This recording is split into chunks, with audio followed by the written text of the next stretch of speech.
Okay, welcome everyone to the final session of our second virtual job market workshop. We're very excited to have all of you here.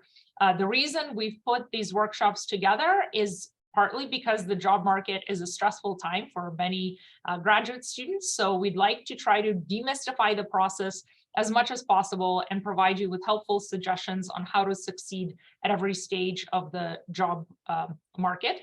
So this is the last but not least session that will focus on interview preparation for non-university, non-college positions. These are very varied. And so we have 5 fantastic panelists here. We have Danny Sandler, principal economist from the US Census Bureau. We have Luca Mazzoni, an economist from the IMF. We have Esteban Quiñones, from a researcher at Mathematica. We have Andrew Elzinga, a senior manager from Cornerstone Research, and we have Alex Naumenka, a data scientist from Visa. So here's how the session will work. First, each of our speakers will take about 15 minutes presenting their thoughts, and then we'll have the remaining time, up to an hour, 45 minutes total, including the speakers, for questions and answers. So all the speakers will go first, so please jot down your questions as you think of them and save them for the Q&A, which I will moderate. And with no further ado, I will turn it over to Luca. You should be able to share your screen. Perfect. Okay, so unlike most of other speakers, I don't have slides, and the reason for this is because I mostly would like to be able to say something about the selection process that maybe I'd like not to write down. But let me first start with one thing that I think is good for you guys to know, because it will be important in your interviews as well, which is when you're working for an international organization, a very important thing that will be asked to you is why you want to work here. And it's surprisingly, you will say, because there's HR people in the decision committee, that matters. There's 4 good reasons for that, but one really is one that people care about. I mean, you might want to do it because the location is good, like you want to live in a big city, you want to be in a place where there's a lot of talent, there's good access to great economists. This is all true. The work-life balance is great, sure. But the main reason that really people care about is that you join the mission and the purpose of the organization. So there is a lot of soul searching about the scope of multilateral organization and the role in the world that we have. And that if you having passion for this is something that is really rewarded. Now, what is looked after by these organizations? And so what are the things that you might want to highlight about your profile? The first thing is communication and writing skills. A lot of your work is going to be about basic economics, like really applying basic intuition to concrete problems and communicating them to governments, to other policy institutions, and so on. So having very good writing skills and being able to highlight that is really important. Another thing that you might want to convey about yourself is the ability to shift tasks very fast. You come out of grad school. Grad school is a very immersive experience. It is a thing where like you focus on the same thing for years. And the most intense experience you've had recently is polishing your job market paper. You've not done anything else in the last 2 years. Now, you need to basically tell people like, I am fine moving to a job where things come to my desk and I have 1 week to say something deep about it. Often it's not going to be as deep as you were used to, obviously, but there's going to be a lot of people are shocked by how much like they cannot go deep into things, and they have to come up with instead sensible answers to difficult questions in very short time. Now, let's go a bit more into how this is structured, right? So if you guys are on the market right now, chances are that part of the interview process, of the selection process that the IMF specifically does, has already, you have already met it, because the IMF does campus visits in the fall when there's early interviews. This is not the only way one can join the IMF, right? The early interviews on campus are for the Economists program, which typically gets 20 to 25 graduates per year on average. There's years that are a bit more and years that are a bit less, but that's a reasonable approximation of how many people join this way. So if that is the case, some of you will interview soon, others will interview like this or next week, and very few of us already had this first stage of interviews. Those are really campus-based, so faculty will say, they're coming to town, are you interested? After this, there will be an evaluation of your profile based on the package that you have sent if you have applied. And then you will have to send recommendation letters and so on and so forth. The way in which you do the final step before getting invited replicates the interview if you had it. And so the flyout in the IMF is a bit different than the flyouts at either academic institutions, and for what I know, even in a lot of private sector places where you have more time to talk about specifically the job market paper, and maybe things go a bit deeper into other stuff, but the interview at the IMF, both at the campus level and at the flyout, look a bit more standardized than a typical flyout. So how do they look? You will have typically 3 economists that you will face.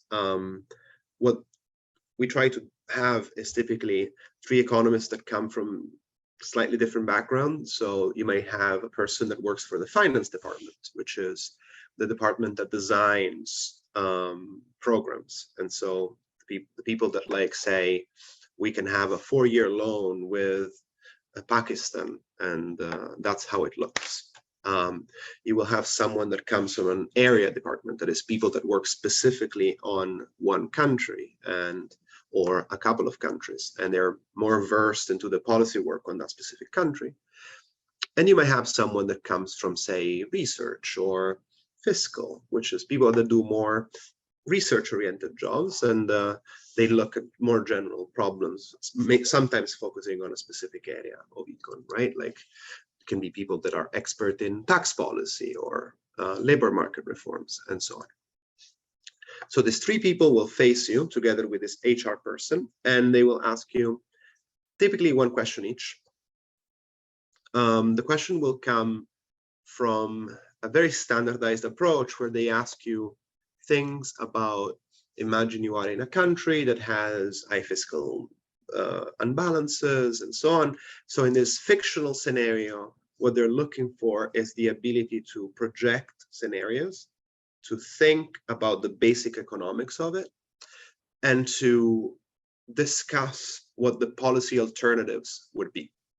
Now, a good way to prepare for those type of questions, and consider the first and the second questions are very typically like that. They change every year, obviously, but they will be something like, imagine you are a country with high inflation, something that you might have been talking about. And then they go deeper and deeper into what you can possibly have to say about this. So 2 good textbooks to prepare on this, because each of us focus very, like in a niche of econ in the last 2 years of grad school. So we might lose perspective on even like basic stuff that we studied in undergrad or at the master level. One is the master level textbook of Martin Uribe that you can find on Martin Uribe's webpage at Columbia, and it's available for free, so you can just download the PDF.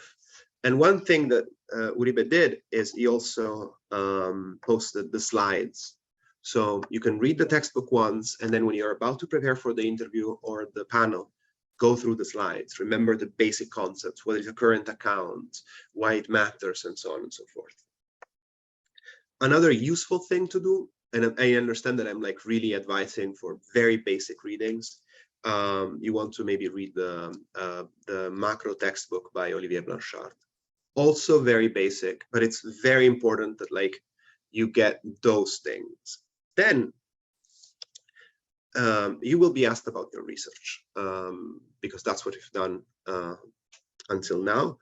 And you will have some minutes, say 5, 10, to offer a pitch of your job market paper. The very important thing to remember when you are presenting the job market paper in this context is you not only want to, that would be obvious, like you obviously want to focus less on technicalities, right? But you want to be able to focus on the policy implications of your work in a way that is such that you're allowing the audience, which remember is composed of 3 economists that very likely have nothing in common in their specialization, that allows each of them possibly to ask a question. So if your job market paper is about tax policy, or is about finance, or is about migration, in each of these 3 cases, you might want to be thinking of ways in which your paper is informing policy discussions, and what it changes in our way of seeing very basic concepts in econ. So those are the main things that you want to focus on when you think of preparing for an interview here. Now, other important things to know. The panel interviews don't happen at the same time as flyouts. You will typically expect some of them, if not most of them, to be planned around early December. So if your ideal plan is to have the European market and then the US market and all the interviews, think of the fact that if you're going to have a visit at the fund, it will be before that. But decisions take still some time. So the typical moment when you will get an offer, if so, is the beginning of February. And that I say because one important thing when you're on the market is timing of offer arrivals. A lot of places will make what are called exploding offers, which means that even if you get 6 offers in a market, you will not be able to choose among them at the same time. And the fund is, unfortunately, one of them. And I say unfortunately because there's not many places that rank that high in the pecking order of people typically that are so impatient to get an answer. So if there's some place that you think in your planning of flyouts either dominates or is competitive with the AMF in terms of your preferences, try to schedule that flyout as early as possible so that you can have the moment when you have to decide within that and the fund at the same time, rather than having, the fund making you an offer and then your favorite place will decide in 2 weeks. And so you have to decide whether to accept the offer from us before you know anything from the other place. So this, I think, covers everything in your experience in preparing the interview with us. Back on the preparation, I am willing to do, if any of you is interested, a thing where I can share a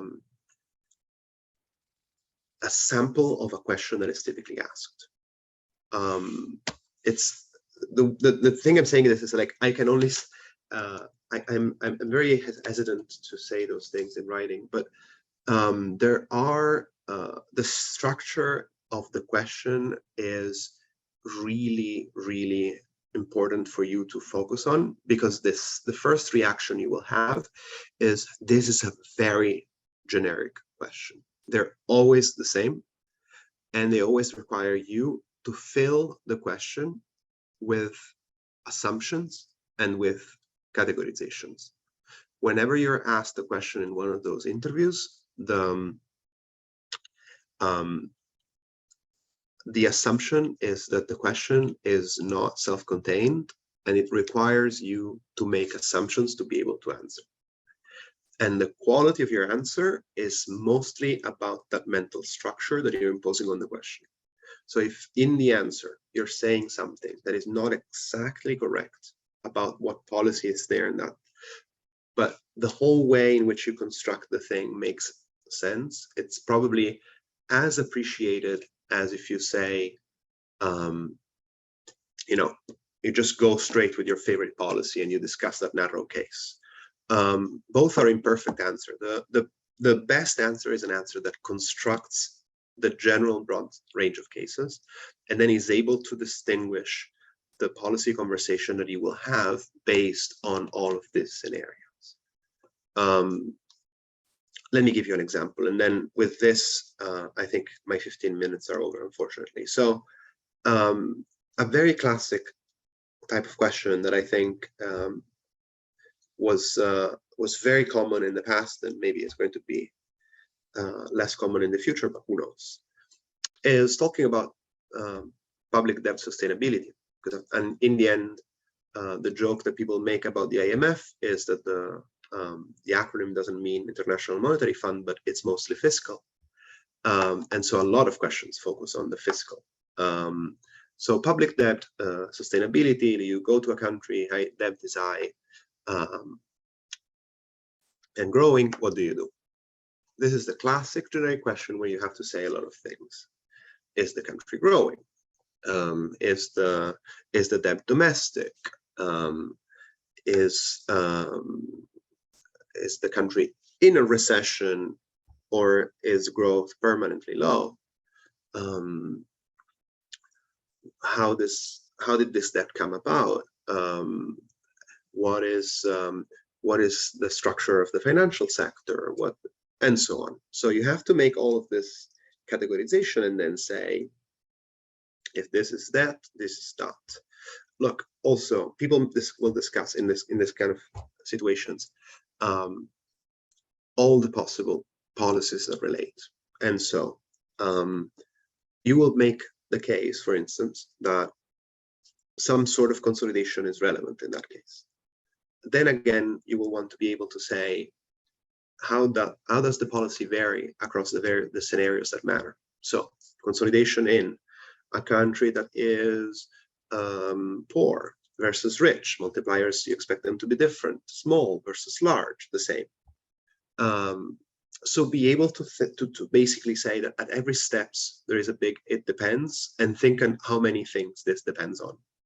This is the key. So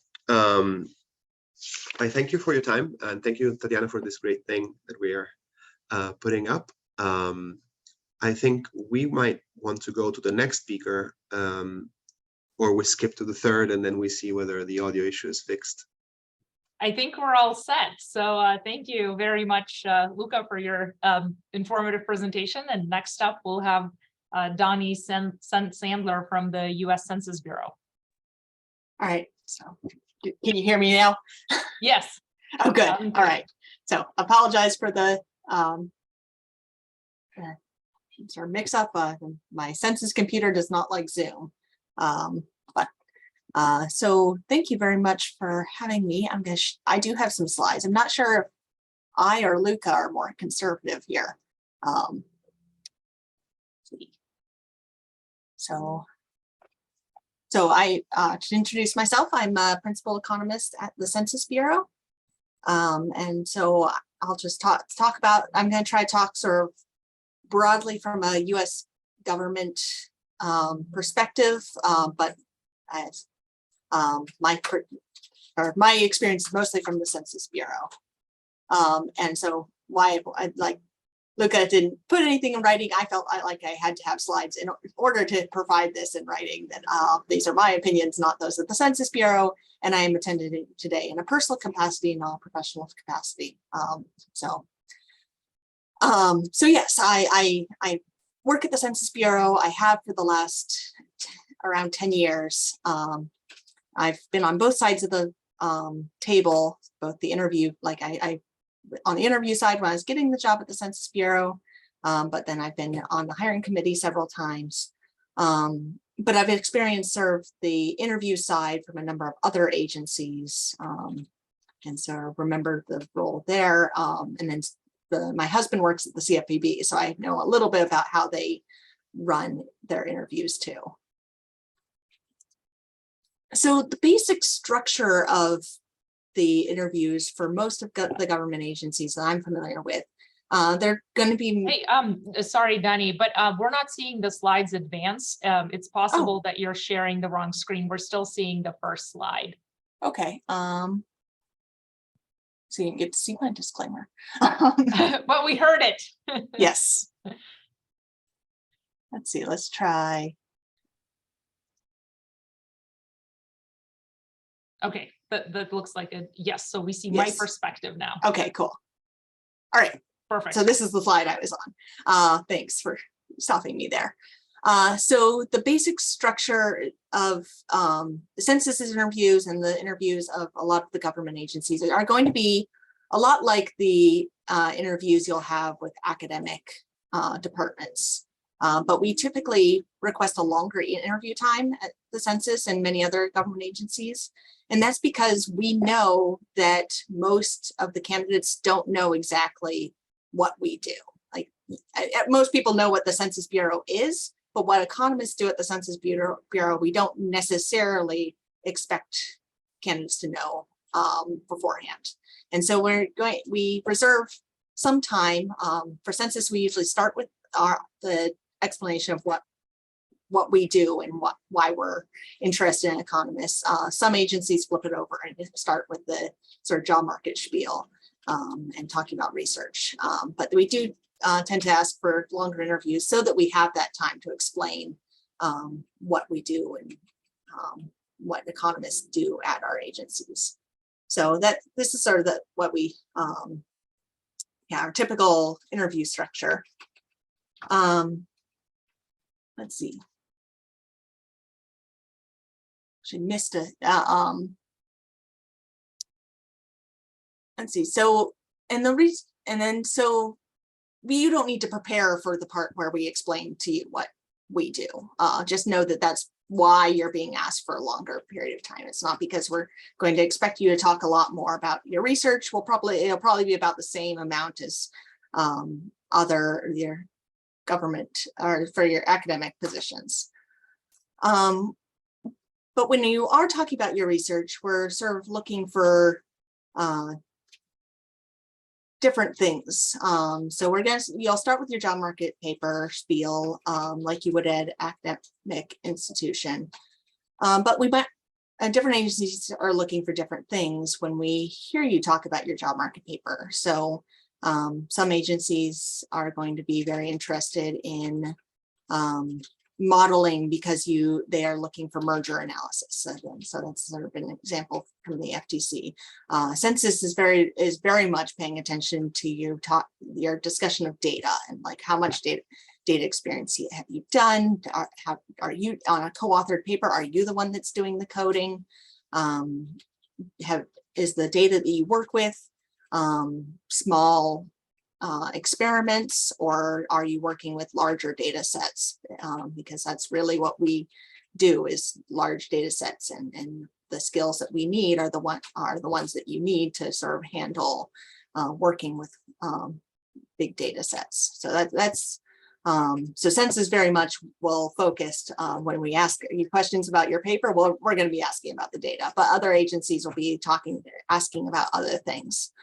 We also will probably be, if you have multiple papers, we'll be very interested in your other papers, in part because there's two reasons. One, job market papers are typically not co-authored, but whereas the other papers more often are. And at the census and in a lot of government agencies, you're going to be working with teams of people. Very rarely will you be working alone on a topic. And so we want to see that you are good at working with other people. And so we may be asking about other papers because we see that there are more people on those papers. Another thing is that we will often be hiring for a specific project, and your paper, one of your papers might be a really good fit for that project, but we know that, well, that's a 2-year project and we will want you for a long-term employee. And so we want to see that you have a variety of interests and experience, and the very targeted candidate on one topic is often a bigger risk for us to hire. Someone who has multiple topics is actually shows that you're flexible and can move to the topic and data that that we need you to be on, because there's so at the Census Bureau you have both your independent research, which will look a lot like academic research, but then you have a directed research. And so that those topics will be hopefully related to the work that you're doing on your independent research, but will is often things that the Census Bureau needs. The Congress told us we need to write this report on this data set and work with this other agency. And so we need someone that can do that. And so that someone might be you, and hopefully you can find it you're interesting beyond just using the skills. And so a broader research agenda looks good from that perspective.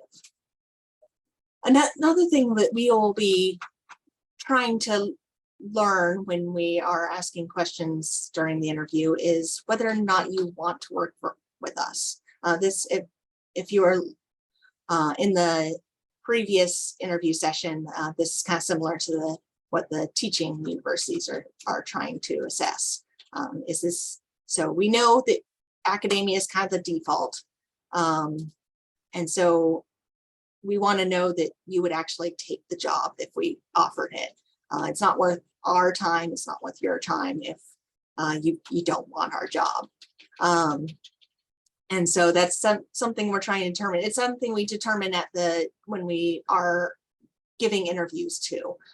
So when we're looking through the job market packet, we pay a lot of attention to cover letters and advisor letters to see if there's any signal that you are interested specifically in the Census Bureau and that you are interested in the job that we have. We also, we're going to describe what the job is. It's worth paying attention to us when we're doing that. So one thing that is a negative signal to us is that we'll describe like, oh yeah, we do data work and we sometimes support policy, but we can't do policy at the Census Bureau. And then the candidate will talk about how excited they are to be out of academia so that they can inform policy and really make it be a part of involved with policymakers. And then, oh, but that's really what you want. You're not a good fit for us. So, and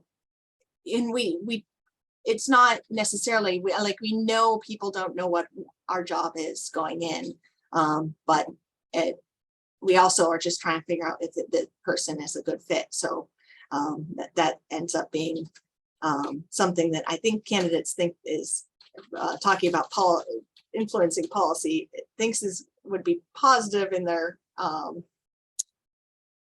discussion, and is sometimes a negative signal, in part because they don't seem to have listened to the first part of the interview where we explained what the job was. Sometimes, so a lot of times we will have a specific, as I said, we'll have a specific role. It's a specific project. We're looking for someone that will be really excited to work on that project. And so then we're looking at your job market paper or your other papers to see if you're a good fit for that specific position. And so we're see if it's your topic is a good fit for ours. But sometimes there won't be anyone that's a good topic fit. And so we're looking just at your skills, like can you work with data?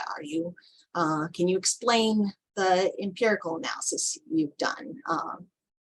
It's less so at census, but a lot of agencies, you need to be able to talk to people who are not experienced with econometric analysis, such as lawyers. There's a lot of lawyers in the government. And if you can, so we're looking for someone who can not only do the research, but explain the research. So that's something, one of the other skills that we are especially seeking.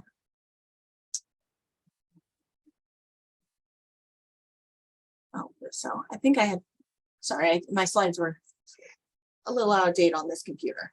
Let me make sure I've got all the points I was going to say. Okay. I can fit this in.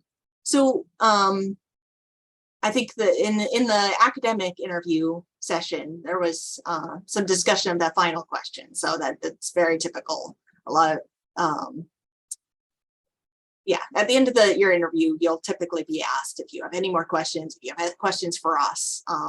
So some ideas on things for government agencies that you could potentially ask. And I think as Alex Hollingsworth mentioned, this is often just a way to signal your interest. But there are some things that you actually really should make sure you know from the government interviews. So one thing is the application process. So usually, or certainly for the US government agencies, you not only will have to send in your typical econ job application, but you'll need to fill out a job application in USA Jobs. You might do this beforehand, before the interview, and that will be hopefully clear in the application process. But some agencies have you do this sort of in between the first stage interview and the flyout. So if you haven't done your USA Jobs application yet, you should make sure you know what that process is. And just a tip for the USA Jobs application is that you should be very confident when you fill that out, because it's not us economists that typically are looking at that, it's the HR representatives. And so you want to make sure, like, oh yeah, like it'll ask you if you've done so many statistics classes, and econometrics is statistics, like, oh yeah, I've done all that. Often it'll ask you things that don't quite fit with what you would usually call you use words that aren't typical for what you would use, like you can speak to external stakeholders about an analysis. That just means you're able to talk to people about research. So yes, as a PhD, you probably have had experience talking to people about research. So just be confident in that. Don't give HR a reason to reject you before we even get to look at your application. So,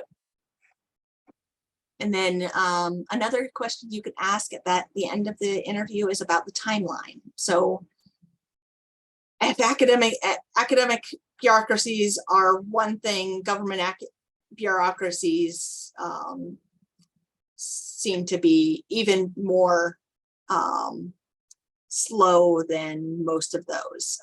We may be slower than academic jobs. And if you're really interested, then you'll want to know what our timeline is. And we probably know roughly what our timeline is at the point where we're doing the first round interviews.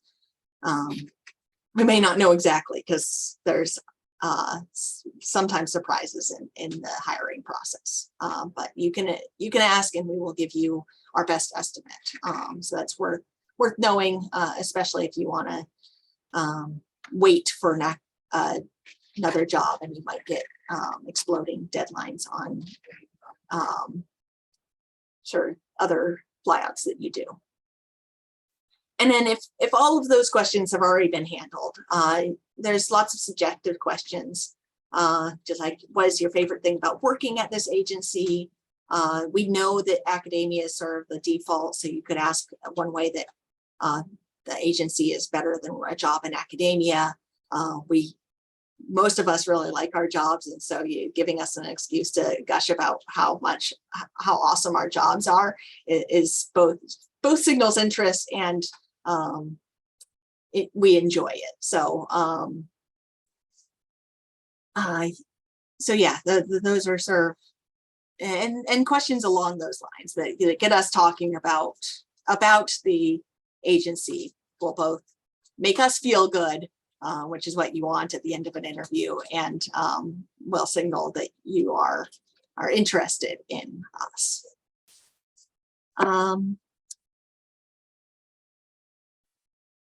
So I think that was all that I had. So I'll cede the floor, and so that we have plenty of time for questions. Thanks so much, Donnie. Next up, we'll have Esteban Quinones from Mathematica. Floor is yours. Thanks, Tatiana. Let me share my screen here. Okay, great. Hi, everyone. Let me know if you can't hear me, but my name is Esteban Quinones, and I'm a researcher at Mathematica in the international unit. And for the most part, I work in the international unit on development economics, agricultural topics, climate change, and demography. So I just want to lay those things out so you have a sense of what my profile is and where I sit in the organization as I'll speak about these things. So I finished my PhD at the University of Wisconsin in Madison in 2019. And before that, I worked at organizations like the Food and Agriculture Organization of the United Nations and IFPRI, it's the International Food Policy Research Institute. So in some ways, I've been working at, institutions or almost like alt academic or policy organizations for quite a while. So just to give you a quick sense, and this will, let's say, loop into some of the advice that I have, but who and what is Mathematica? So we're a mission-driven organization, and we certainly work in all different types of research and policy research, mostly from a social science lens, and often focused on evaluations, either questions that parts of the government or governments or donors or NGOs have and want to help answer. And we're an employee-owned organization, which sort of, I think, makes us a bit different in some cases, and I'll speak to that in a moment. But there's a bit, I think, of more of an empowered sense to sort of shape what we work on. And then just to give you an idea of the way we're organized in the breadth. So we really have three main research units: the health unit, the human services unit, and then the international development. And then we have a sort of fourth climate change practice, which is a new group, and that really is cross-cutting. And that's actually something that's come about because the employees of the company essentially voiced their opinion and said, this is too important of a topic for us not to work on. And that's, something that leadership took very seriously. And I think it speaks to sort of this employee-owned fabric that is quite distinct from other locations. So we have, a handful of offices, but I should mention that the largest group of staff work from home. And so that was already nearly the case before the pandemic, but now it's certainly the case. So, all of this brings me to the first point, which is that you really need to do your research about an organization, and you'd be surprised how some candidates really don't. And even if they look like a good fit on paper, you really come to learn that they don't really have that much interest in the organization they've applied to, right? And that I think, just as Luca and Danny have made clear, that's a huge issue for organizations like ours. And so you really should have spent some time to understand our mission. Maybe you don't have all the details for, in a sense, how things are organized, but you should have a clue, and certainly ideally have found some staff that work on things you're interested in or projects, have a sense of what locations you might be interested in, and then certainly, who do we work with, right? What are our clients? Who are the people we tend to work with? What conferences do we go to, right? A lot of information is now at your fingertips with the internet. And I remember being on the job market. It's not like you feel like you have oodles of time, but at the same time, this is the type of information that is crucial, I think, for these non-academic interviews to really help you do a better job when you're in that process. Also, not, I guess I should say, even to get to the interview, but also that you can stand out, right, when you're doing that. And I do think that having any conversations with, mutual contacts, people who work there, not after you've applied, right? That's kind of, I think, a bit difficult. But if there are places that you're interested in, trying to get information ahead of time is very useful. You really need to show your interest and be able to articulate why you want to work at Mathematica, or why this particular position opening is something that speaks to you. And I think probably I'm assuming this is also the case at pretty much all the organizations today, but we take very seriously things like the AAA job market signals. And so in fact, Mathematica was one of the places I signaled, and I actually got a job there, which I feel like, it seems like a unicorn because you don't really hear that much about it. But I used my two signals strategically, and it worked. And I know that it's really something that internally gets looked at very carefully. So, I'm essentially trying to do some of your homework for you here to give you a sense of the breadth and depth of different things we work on. So as I described, there are essentially three main research units and this newer climate change practice, right? And we work on a ton of different things, but you want to think carefully about if there's an opening in the health unit, it will be clear in the application, and whether or not you actually have not just data and research skills, but some sort of topic area fit to that, in the sense that I fit quite well in international and climate change based on what I've worked on. And I've done some labor work, so I could probably fit a bit more into some other elements, but I don't have health. And so, let's say, applying to positions like that are not going to have a high yield for me, and it makes it also, in a sense, I think, difficult for everyone who's processing the application. So I'll come back to this later, but fit is crucial for an organization like ours, and you want to think in a very proactive way about where you think you might fit well, but also how you might signal, right? How you might communicate those things. So, what are we really looking for, right? The top line here is sort of the technical research skills. To be honest, I mean, you do need to show them, but to some extent, if you're getting a PhD, right, from a reputable organization, and we have looked at your job market paper and your materials, right, we kind of have some level of assumptions that you have those, and basically anyone who's making it, out of the initial pool has all of these things. So it doesn't mean you can't differentiate yourself by something very innovative you're doing, but you also have to think carefully about what else you can use that we're looking for, right?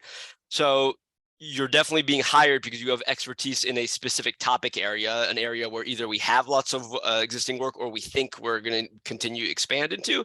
But at the same time, and I think this is similar to part of what Luca was speaking to, you have to demonstrate that you have flexibility and that you can move on both from, one task that you've maybe been very deep into another. And in our case, it's also that you might be asked to work on something that's related to your, really true area of expertise, but isn't necessarily something that if it was just up to you, you would choose to do research on. And that's not something everyone's comfortable with, and I think that's fine. But that's also a signal that maybe this isn't the right fit. And on the other hand, if you want it to be the right fit, that's something that you need to figure out a way to demonstrate. The same is entirely true for our teamwork and communication. And I think already both Luca and Danny spoke in some ways to those, but there's very rarely the case that you're going to work on something by yourself or just with one or two other people. You're more likely than not, you're working on a team.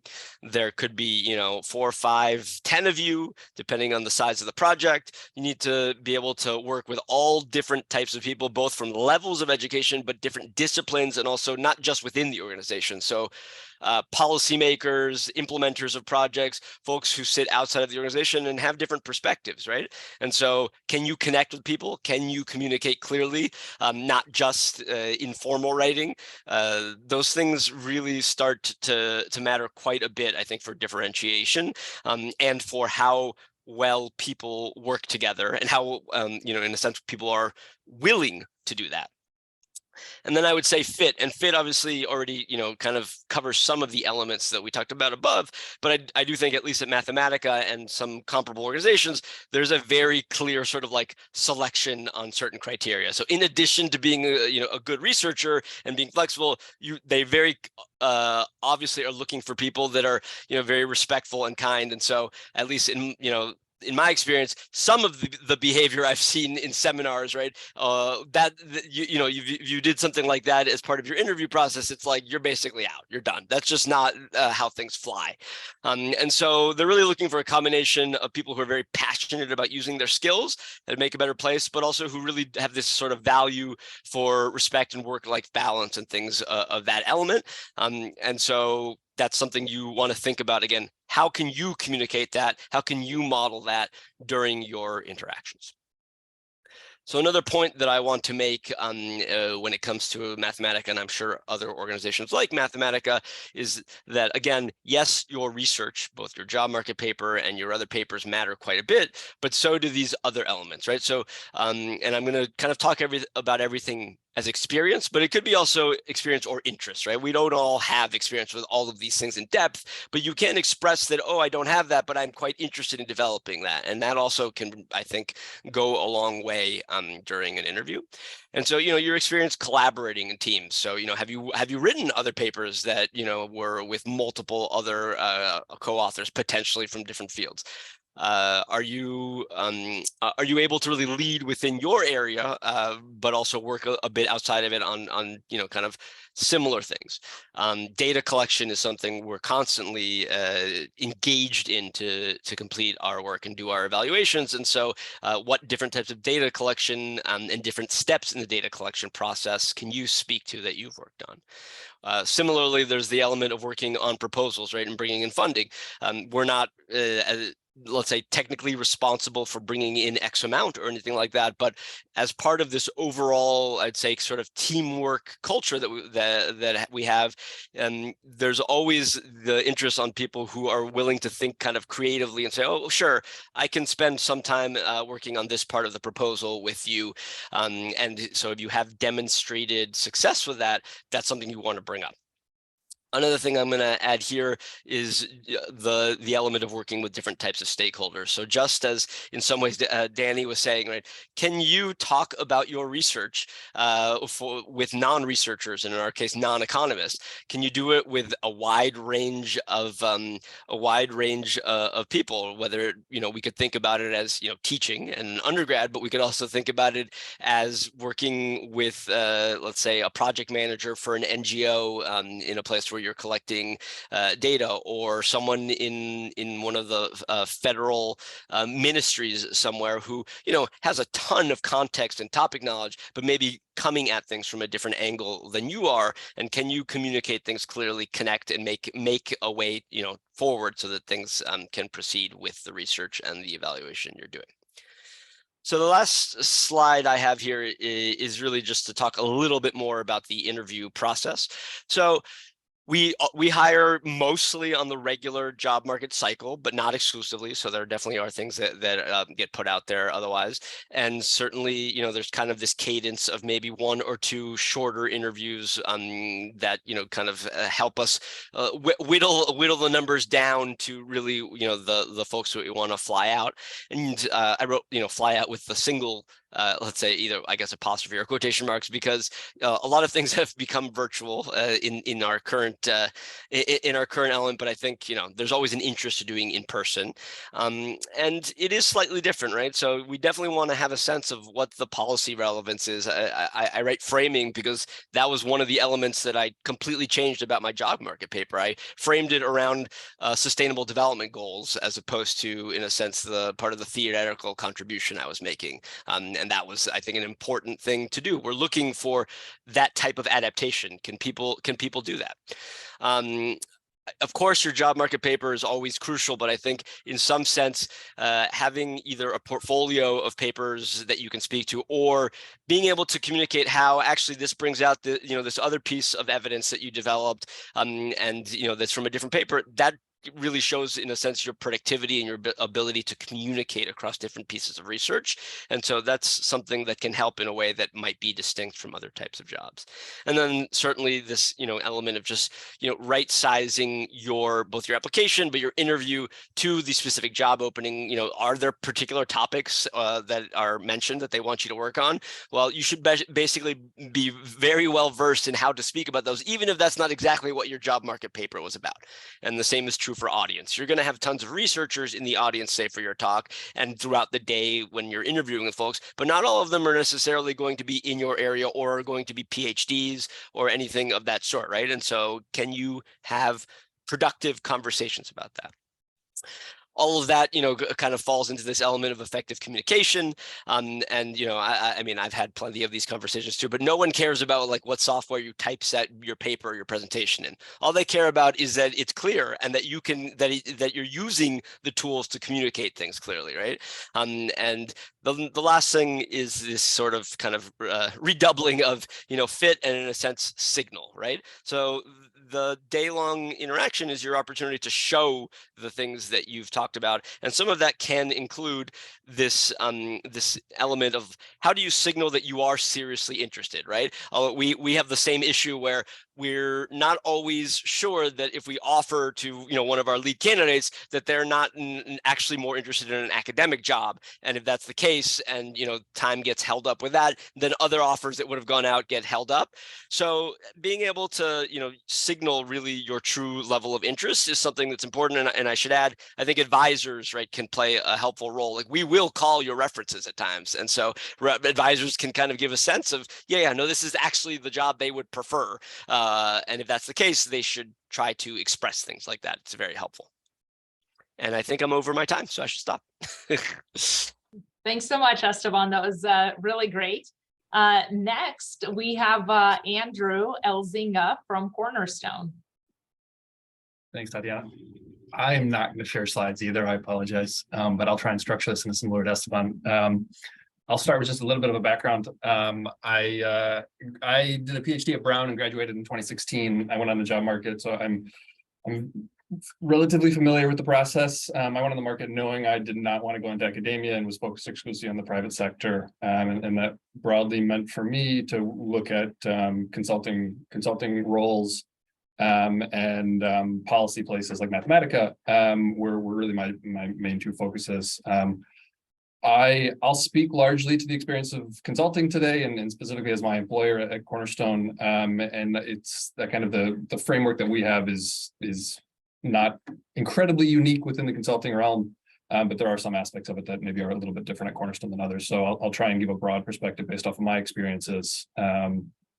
I should say, I'm going to start with just a little bit of a background on consulting. I mean, I think everyone here is well aware of what it means to be an academic. We all done a PhD or whatever we're doing, and so the world of being an assistant professor.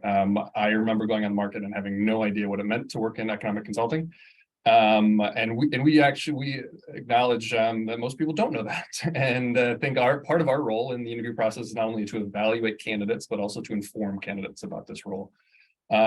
That said, we at a 30,000 foot view of this, we work the primary sphere in which we work is in corporate litigation.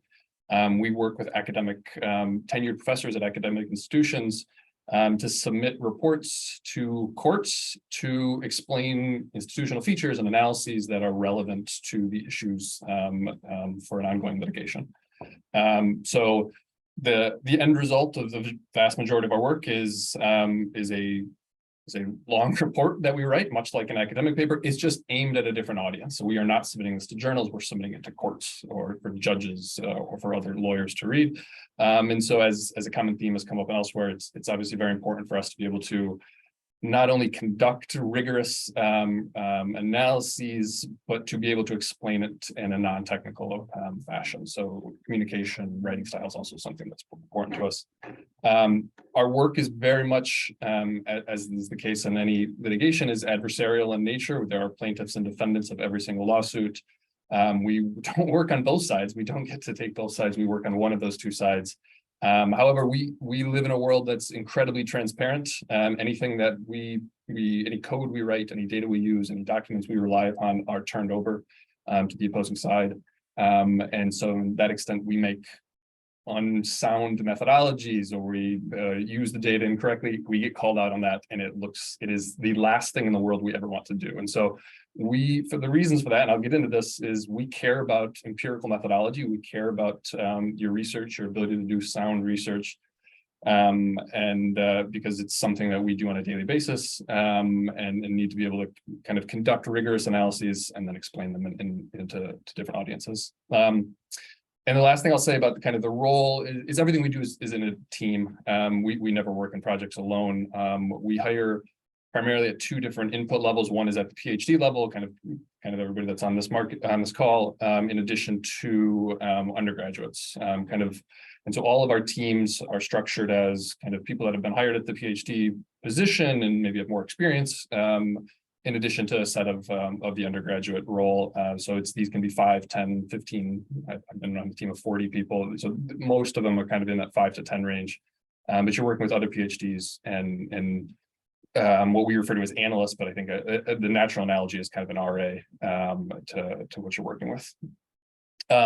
So with that in mind, there's, in terms of a very brief moment on kind of the application process, the process to apply through consulting is incredibly similar to academic positions. We go through the JOE, we go through the standard approaches. We're going to expect you to submit a job market paper, a cover letter, and letters of recommendation. That the cover letter is the one area I wouldn't say this. There's the kind of the theme of academics is to just ignore the cover letter. I wouldn't ignore the cover letter.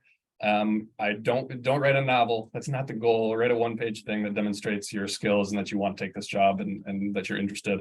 But don't ignore it entirely. It's not a 2-sentence cover letter. That's not going to look real good.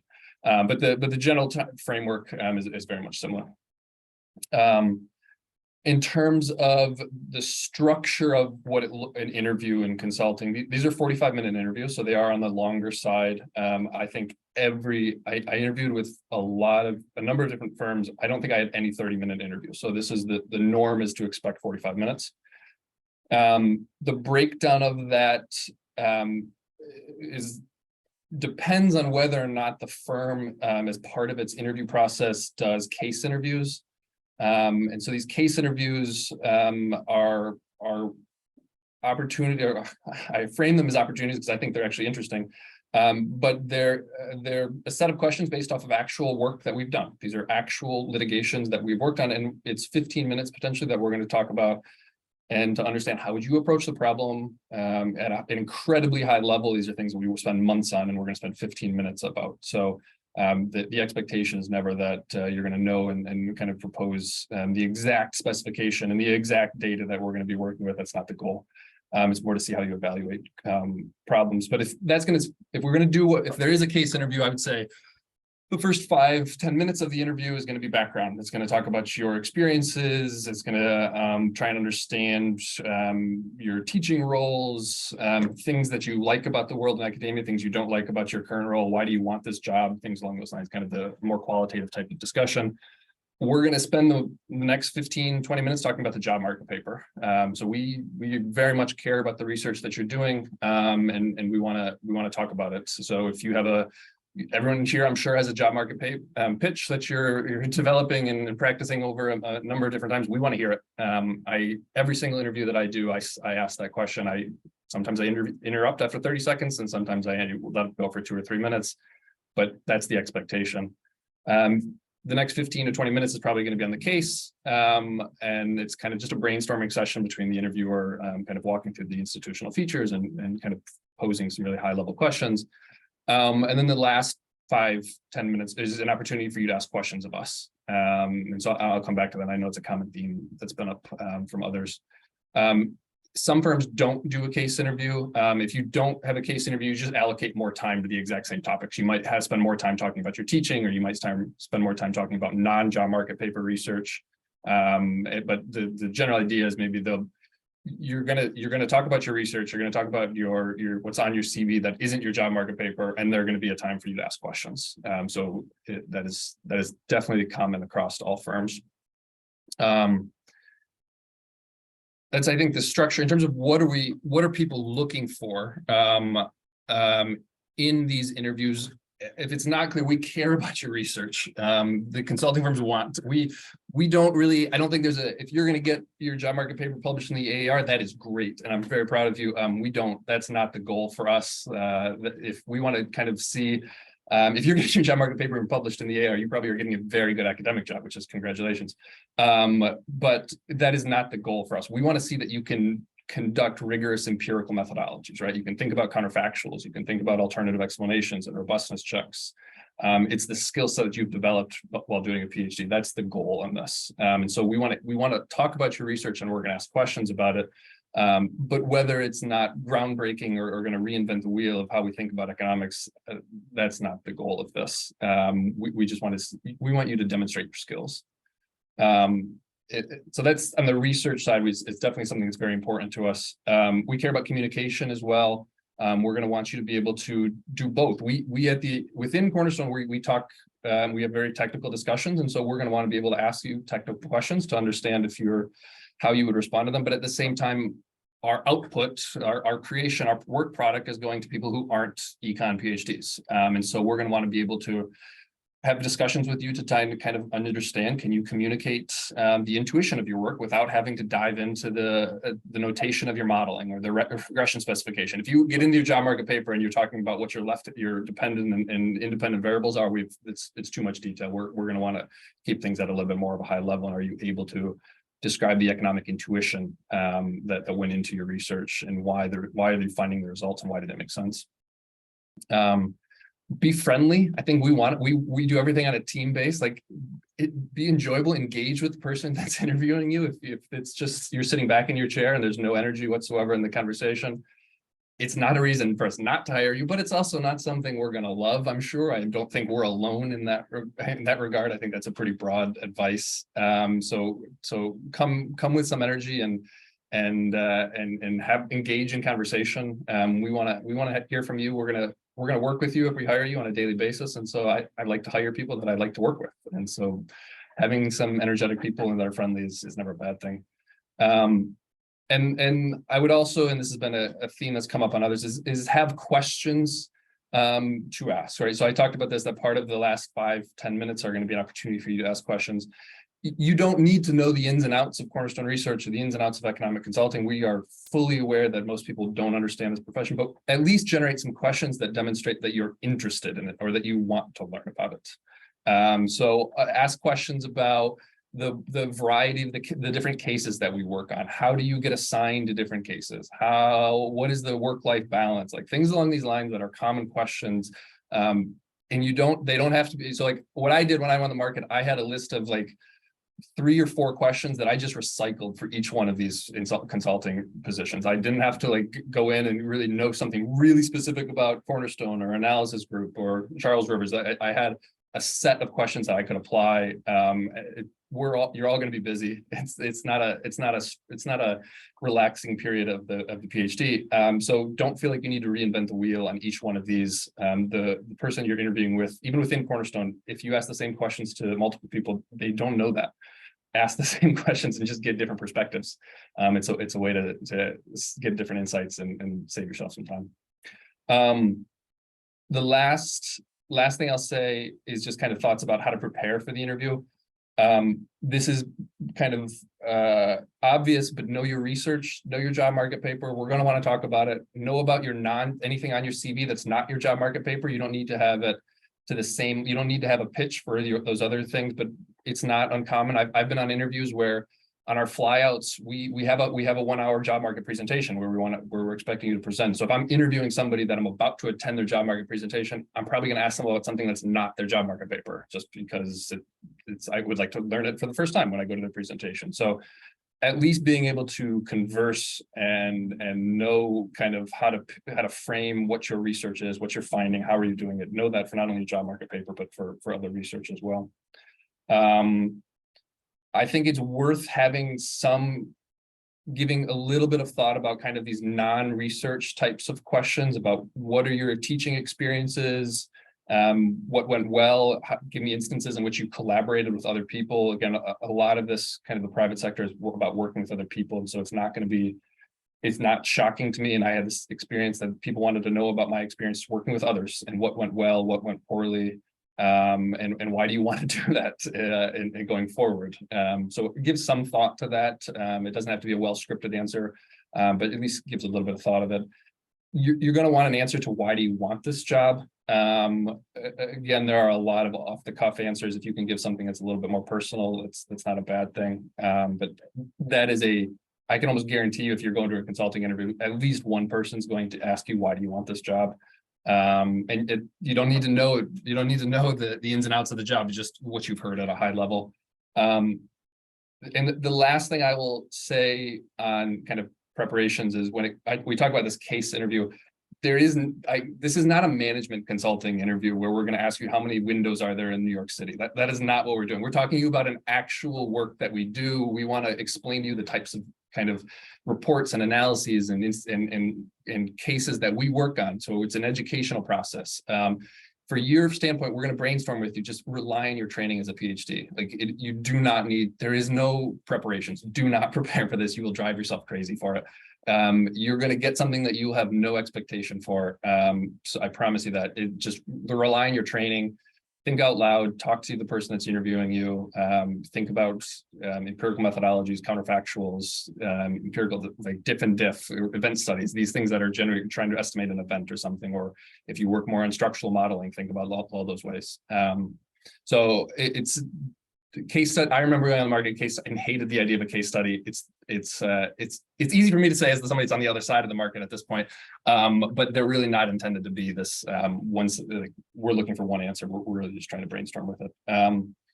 I think. Oh, the last thing I'll say is we do 2 rounds of interviews, like similar to other places. A first round is generally 1 or 2 interviews, and this is typically virtual, but there's some in-person aspect to it. And then we do flyouts, where you have 4-ish interviews, and then the job market presentation. We are hiring, and this is common across the consulting realm, is we'll hire throughout the period. So if someone will apply today, we'd probably interview tomorrow. If you want to apply in late December, we'll interview in January. So consulting firms hire more than 4 people a year. And so there's definitely lots of space to kind of go through the application process today, in a month and a half, or if you want to go through the normal academic market, that's also the case. It's a little rare to get exploding offers in consulting. They're oftentimes going to give you a deadline. Those deadlines are generally pretty flexible. So you might get like a 2 or 3 week deadline, which may sound bad. Don't be afraid to go ask for extensions, so that you actually do get to see your other opportunities. I'll stop in the effort of time. Thanks so much, Andrew. And last but certainly not least, we have Alex from Visa. All right, so thank you for having me. Let me go ahead and share my screen.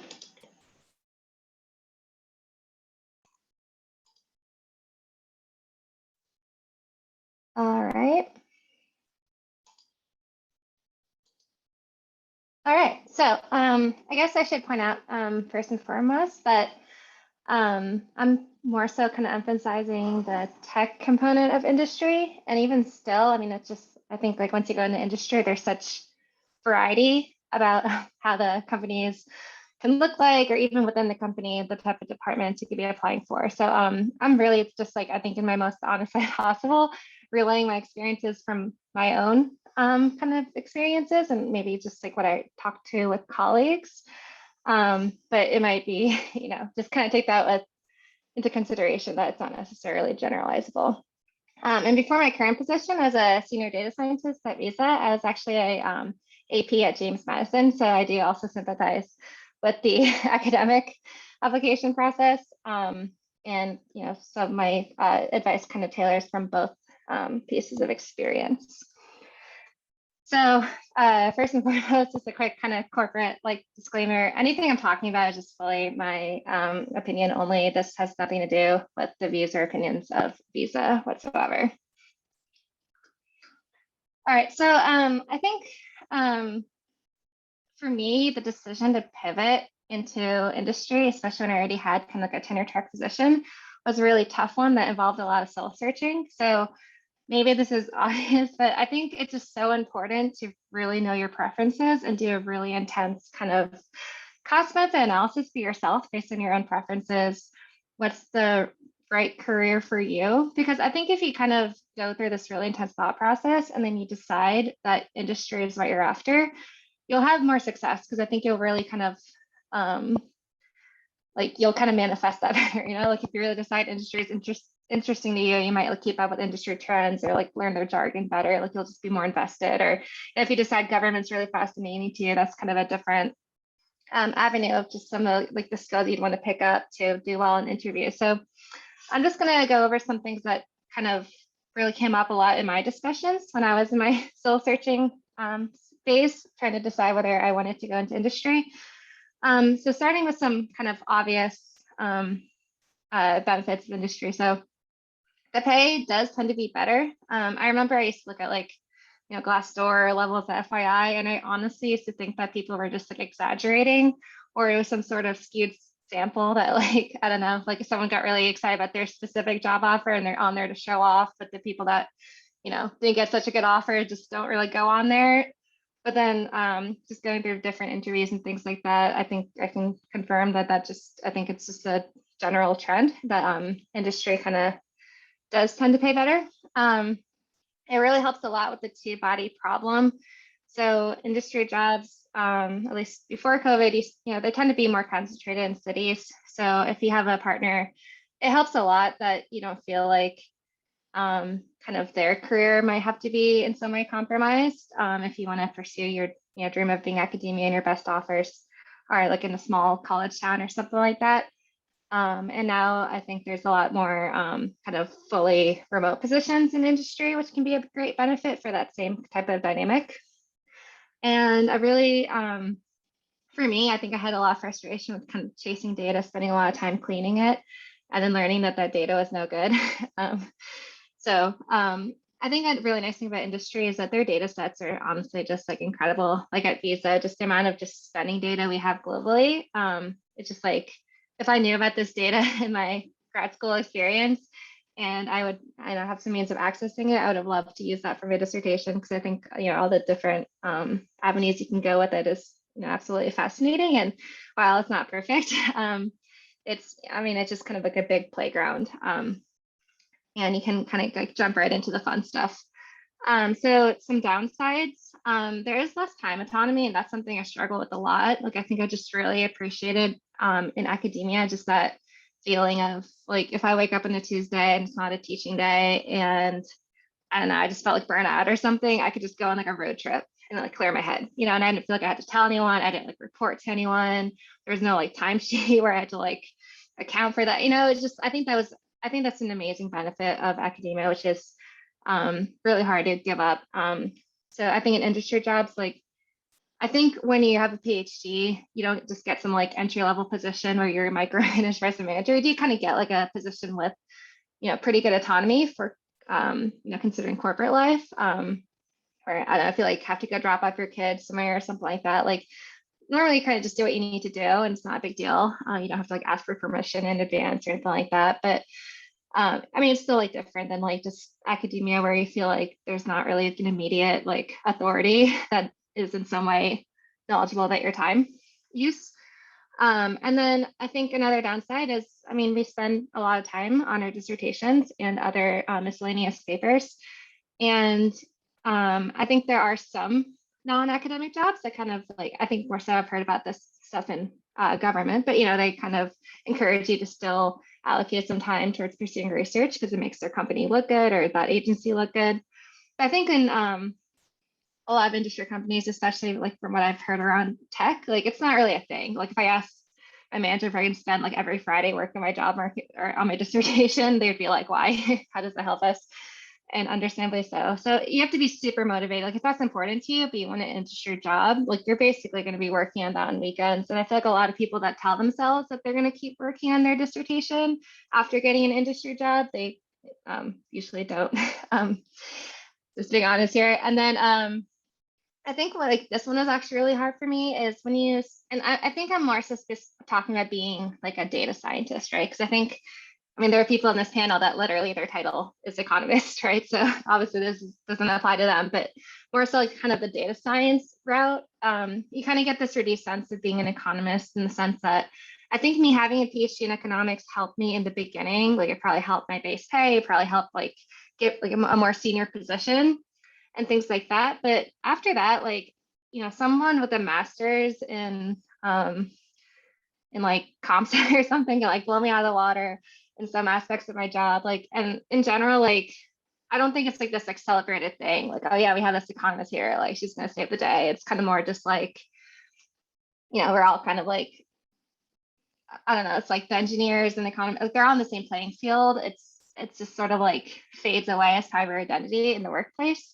because then you're kind of trying to be the best data scientist you can be. I'm not there trying to be like, as an economist, I think you should do this. It's sort of like doesn't come up. And it's, you know, it makes me sad sometimes because I, you know, still keep in touch with a lot of my economist friends, and I feel like sometimes kind of jealous that they, you know, we spent all this time committing to learning economics, and I feel like they kind of stay more true to that a little bit.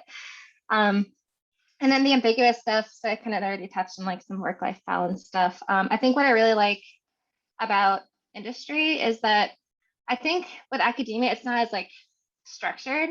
So there are people that spend like, you know, all of weekends working on their papers and things like that. So I think when I was in academia, I always felt guilty. Like if I just didn't do anything on a Sunday, then I went on econ Twitter and people were talking about how they're working on their papers. I'm just like, oh, maybe I should be too. Like, I don't know, just like I always felt like guilty, like I could be doing more. If I worked harder, my paper would be more likely to be published higher or faster. In industry, like I've never like woken up on a Sunday and been like, maybe I should work on this project. You know, it's just like there's a very clear disconnect. I think that's been really helpful for me personally. So another you know, ambiguous, you know, whether it's a pro or con, is kind of the like corporate having more mentorship and structure. I think a lot of what got me into academia was that I really enjoyed, like I enjoy learning. I love being taught. I love talking to people who I think are smarter than me. And like, I honestly just really thoroughly enjoyed my grad school experience for that reason. But then once I became an AP, I feel like, especially because I was at James Madison University, so kind of like an like R2-ish type setting. And I was basically, you know, everyone does their own like niche thing. So I was their only environmental economist. So it was like, I didn't really feel like there was anyone really still kind of like teaching me or like encouraging me to learn something new. I was kind of like, I feel like I was supposed to be this expert that just took the, you know, hit the ground running. And like, I just felt like it was kind of up to me to learn something and network. And I don't know, I think like in corporate life, I enjoy that, you know, my, like a project manager might like reach out to me and kind of tell me the general sense of what they need. And then I kind of realized like, I really need to learn something about, you know, clustering algorithms in order to get this job done. And then there's kind of like more structure, kind of like forcing me to learn these new skills. And I have a lot of people that it's kind of their job to answer my questions if I'm confused. So I can, you know, ping them and ask questions about work that they've done. So all this stuff is a little bit more facilitated. And then this kind of leads into that next point too. So I've always enjoyed technical stuff. So I remember like when I would have RA projects or working on my own dissertation. Oh wait, I see a chat. 5 minutes left, yeah. So when I was working on my dissertation, I would kind of just decide like, I'm going to try to do this in Python or R instead of Stata just to learn a new language. Like I kind of enjoyed it. And corporate life kind of, you know, is like, especially in tech, like the skills are always changing. Like 10 years from now, like Python might not even be the most popular language, or like right now I'm learning a lot of Spark because that's becoming popular. So I personally enjoy that, but other people might get stressed with having to learn new things. And then there's the no more teaching. So if you enjoy teaching, you kind of lose that. So it's kind of ambiguous whether that's a problem. Sorry, I don't know why my keyboard's not working. So basically, this is a standard template you can get online, but tech companies, I think, tend to follow whatever Facebook or Amazon are doing. So right now, this triangle is the typical approach. If you do a recruiter phone screen, then you do these technical assessments online. If you pass those, you do virtual technical interviews where someone's kind of watching you like do something on a whiteboard.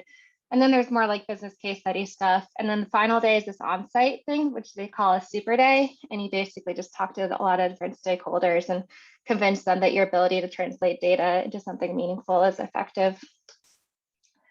And then I guess I think my big advice is if you decide after all that, your own soul searching that you do want to do industry, you really got to learn the rules of the game. Like if you submit a CV, in my opinion, that just shows that you don't actually care that much about getting an industry, like a tech job, because you're not even doing what's like the basic industry standard. Like you didn't take the time to do something that if you Google search like resume for Facebook or resume, for whatever, like you're not going to see a CV. So I feel like from their eyes, like I wouldn't blame them for just being like, this person's not that interested. Also, like I said, when you're a data scientist, you're not your colleagues might be like engineers or comp sci people or statisticians.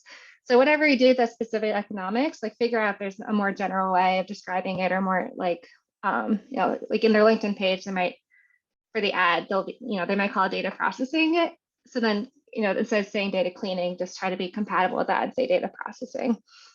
And then just be really kind of mindful of presenting your skills in a business friendly way. So if you talk about your publication, don't talk about the niche theoretical implication.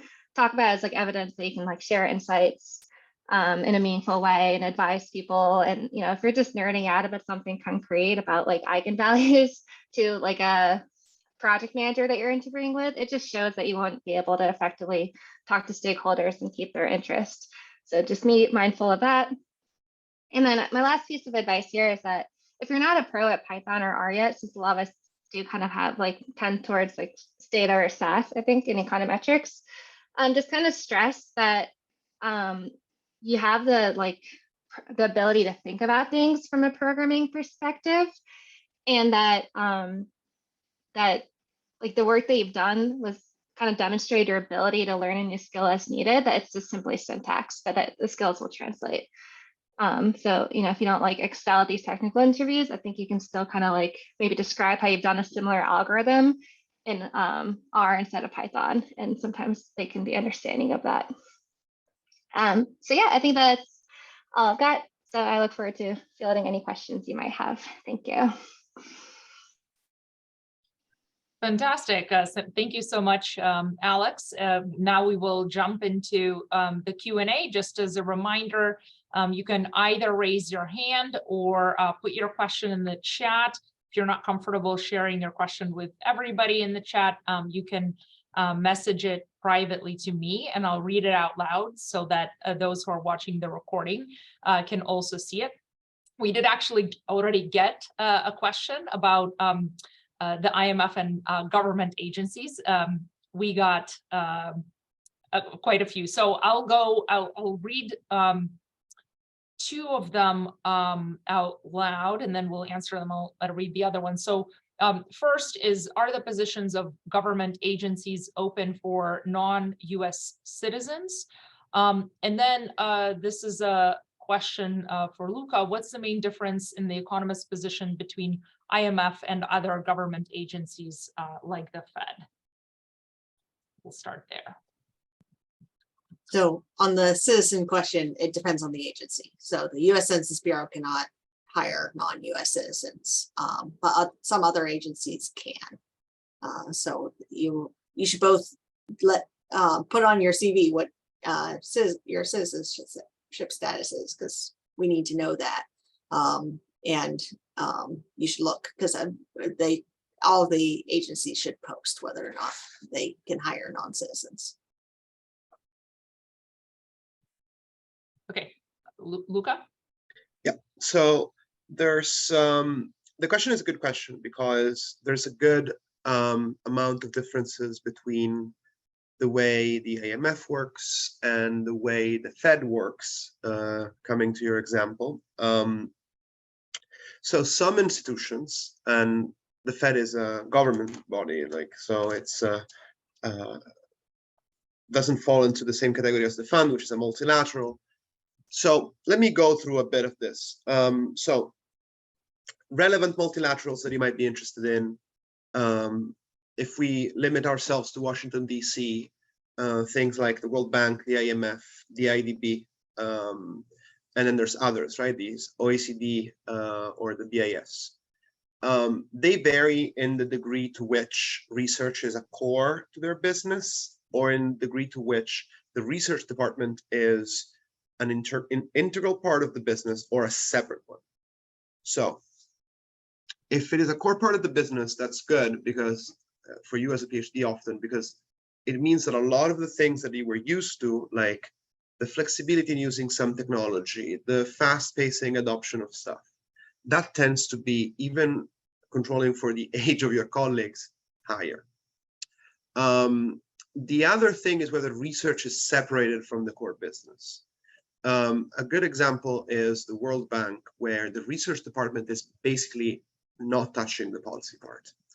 And in that sense, then, or the IDB, in that case, the research department is almost an academic place, in the sense that the requirements for promotions and so on are different, obviously, but that you have very little duties in terms of policy work. Now, the fund lies in a very difficult corner to clarify, because the research department per se has a lot of time that is devoted to research.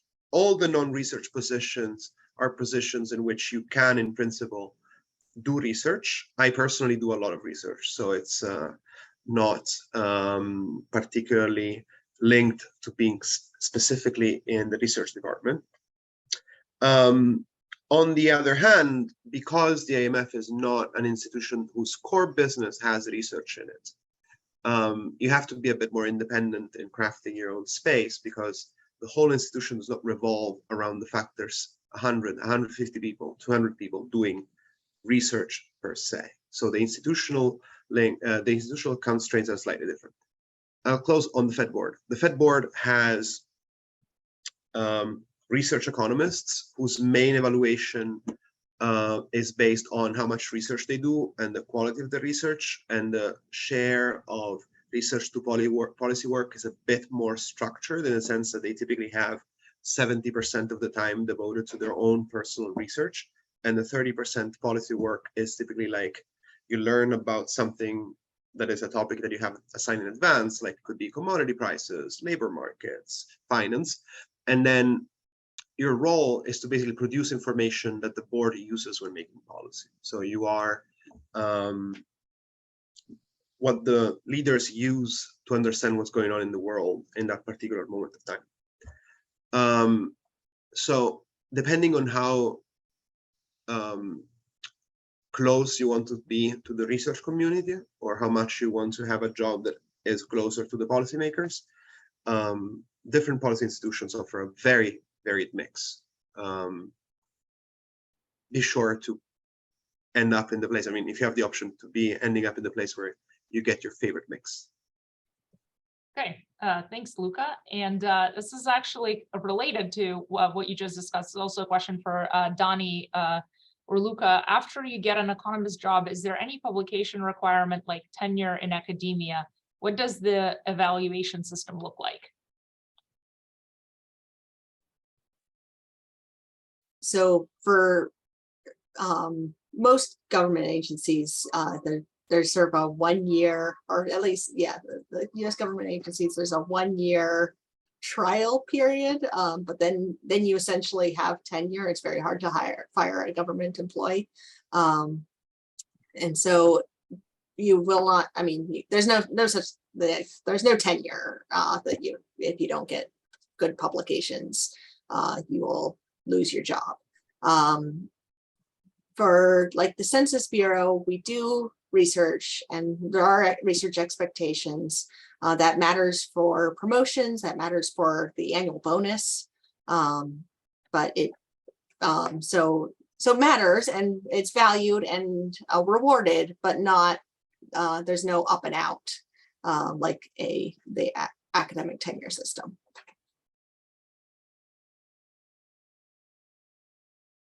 So the way it works for us instead is that if you enter through the Economists program, you have a contract of 3 years, after which you be graduated into a full economist. And that means that you have an open-ended contract.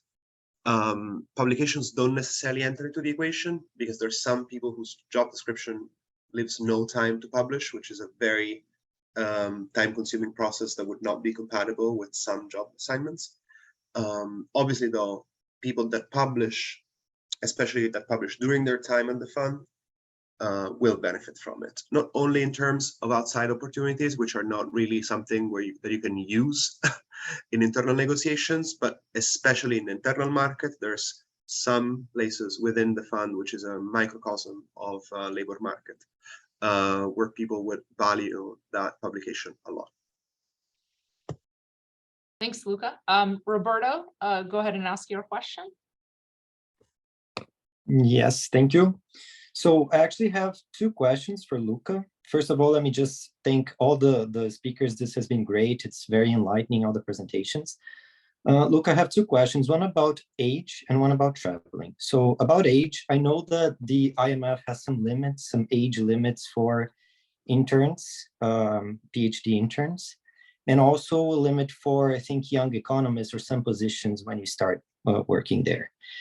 First, I wanted to ask you if you know that is written in stone, if I might have a shot, even though I'm over that limit for, say, an internship for next year. And about traveling, I just wanted to ask, I know there are some areas that travel a lot, but if that's kind of a requirement, or if I don't want to travel or leave abroad, if I can stay there and not travel too much. Okay, very good question. I should have said when I was presenting this that there are age requirements. To my understanding, yes, they're pretty much enforced. The reason why they are enforced is because a lot of people, the model of the IMF at the time has been for a long while that people stay here. There's not a lot of people who leave.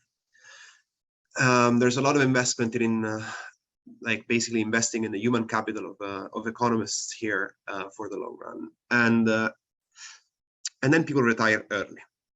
So the whole thing is, yeah, in a way you can look at it in a way as being like clunkier than other institutions, but it really is very structured. On your second question, travel, there's a very big degree of heterogeneity in the jobs you will get here. There's a lot of moving around in the first years because the EP program entails 2 rotations, and you have at least one of them has to have a country assignment, which involves travel at least twice a year. In the medium to long run, you can absolutely, because the market, as I said, the internal market is very tight. So there's a lot of opportunities. And if you really have a preference for not traveling, it will be reflected also. And that I will add. There's a lot of the attitude towards traveling, I think, has changed after the pandemic, in the sense that even if your assignment should require travel, but you have a health condition or a reason for which travel is hard for you, teams are trying to accommodate. Personally, I believe that unless this is a temporary thing and there's very good reasons for it, because not being in the room in those missions is very penalizing for your contribution to it. Like, you should not attempt at getting a very operative position and a very hands-on position, a very policy position, and not be willing to travel. Like, imagine trying to negotiate a program in a Southeast Asian country and having to do it from DC. It's a nightmare. And also, to be honest, like, it's part of the beautiful part of this job. Like, for those who like policy, like, you don't only talk about policy, but you get to meet, you know, the Vietnamese government, the government of countries that you would never travel to. I mean, Vietnam, we might go for holidays, but there's some countries where we really don't often go. And so that's a big experience. But the fund accommodates, especially because people like traveling generally, jobs where you stay, the stats department, the people who do technical stuff in the fiscal affairs, the research department, where if you don't want to go to conferences, and so on. All right, thank you. Now we have a question for Alex and Andrew. Can you talk a little bit about how much time and emphasis will be devoted to behavioral questions in the interviews for their respective jobs, and any advice on how we should prepare for them? Not much on the behavioral side. I don't know if we have 45 minutes, I'd say you're going to spend about less than 10, probably 5 minutes talking. And behavioral, I mean, really just like non-research in essence. Like consulting shops are not going to ask you about talk about a difficult time in which you had to overcome obstacles in life. That's not the goal of this. So in terms of preparation, I would say talk about know the aspects of your life as a PhD that aren't research, which means teaching, maybe an RA role, which is obviously related to research, but just remember to think about those experiences and be prepared to talk to them. So from my end, those didn't come up until the end. So at first I think like they don't really care about your personality until you prove to them that you can code a little bit. But once you get past those first stages, there are kind of dedicated case study interviews with the behavioral components, but it's not really like the cheesy, like, oh, tell me about like a time that you overcame a challenge where you just make up some random story. It's more like they tell you a situation, like imagine you're in this setting and you send your data client, like your data to a client, the client was upset about this because they thought they communicated this, like how would you, but they're wrong about their calculation, how would you like explain this to them? Or, like those kind of scenarios that I think is stuff that they actually do experience, but I think they just want to see like how you would handle that, like whether you would, rush to send them data that wasn't QC'd, or like how you explain to them they need more time. Those kind of more like real world scenarios that are kind of relevant to the company itself. Okay, thank you. And I know we only have 5 minutes to go. So if any of the panelists would like to answer any questions in the chat, I'll focus on the so type responses to see if we can get them all answered while I read the ones that were privately sent to me. So this one is for Esteban. If a place like Mathematica only has a posting for a health economist on Joe, but your interests more closely align with the human services unit, should you still apply and signal your interest in the other unit?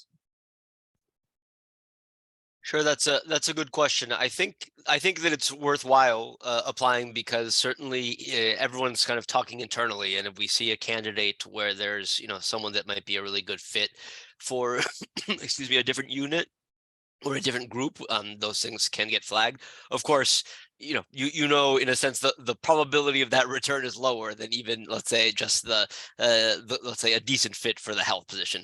But I wouldn't dissuade you from applying, because that sort of conversation does take place internally, and sometimes things also open up, in the process, and your name's already in the system, which is not necessarily a bad thing.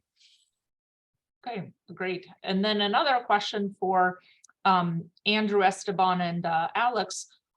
With 2 questions. First, what is the frequency of deadlines in grad school so far? The deadlines usually show up every few months or so. And second, how competitive are your colleagues? As in, how cutthroat can the office culture get? A good question. I'll just start since I was just going with the other one. I mean, we definitely have the opposite of cutthroat in terms of the culture. It doesn't mean that some of us don't have competitive juices, but it's kind of the opposite of the culture, and it's really more about, if you need help with something, like how might I be able to contribute and move things along for you. The deadlines, I mean, it's kind of lumpy or noisy, in that you can sometimes work on longer projects and not have necessarily substantial deadlines, and then there are other periods where, just because of the way things work out, there's a proposal that you're working on and a deliverable for a project, and you're also slated to do a presentation, and those are all in a 2-week span, which obviously is not the ideal, but you just need to plan ahead. Essentially, there is also the opportunity, if it's on a project with enough other people, to see about getting support, right, for preparing for those things. It's not like you need to go make the entire presentation yourself or something like that, which would be the norm on the paper you were working on or something like that.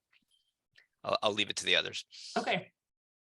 Yeah, I think I matched a similar mindset about that. So I think for me personally at Visa, I think we all kind of benefit from helping each other. It doesn't feel like anyone would kind of do better because someone else failed, because if someone else isn't doing great, then that means the overall team looks bad.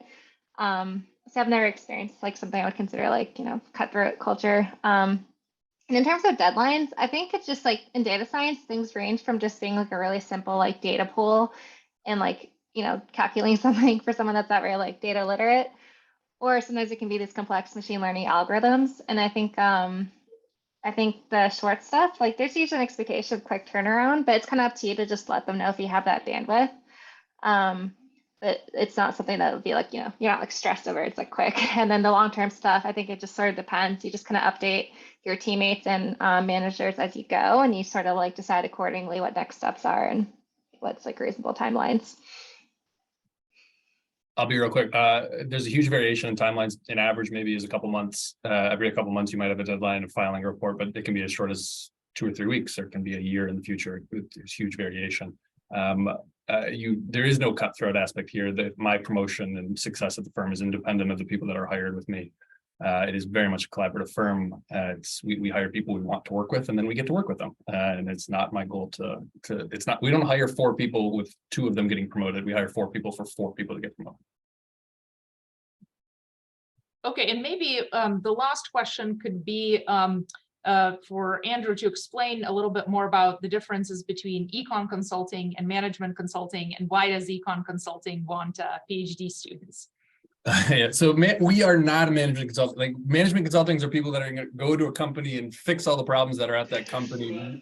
My clients at the end of the day are not companies; they're lawyers that are hired by those companies, right? So I don't travel for my job. It's very infrequent that I travel. I am not going in and saying there's this company that's got needs to cut costs, and we're going to go in and figure out where to cut costs. That's not the goal of this.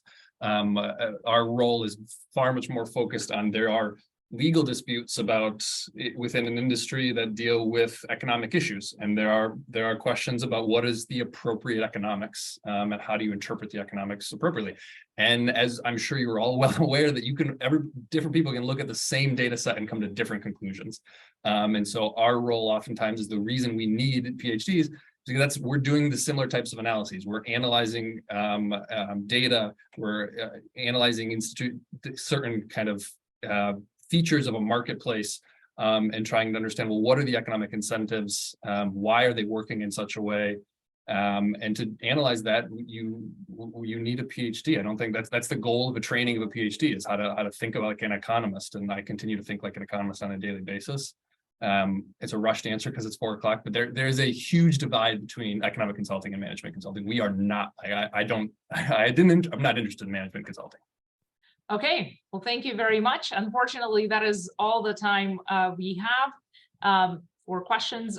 Thanks to all the panelists for giving their time, and thanks to everybody for coming.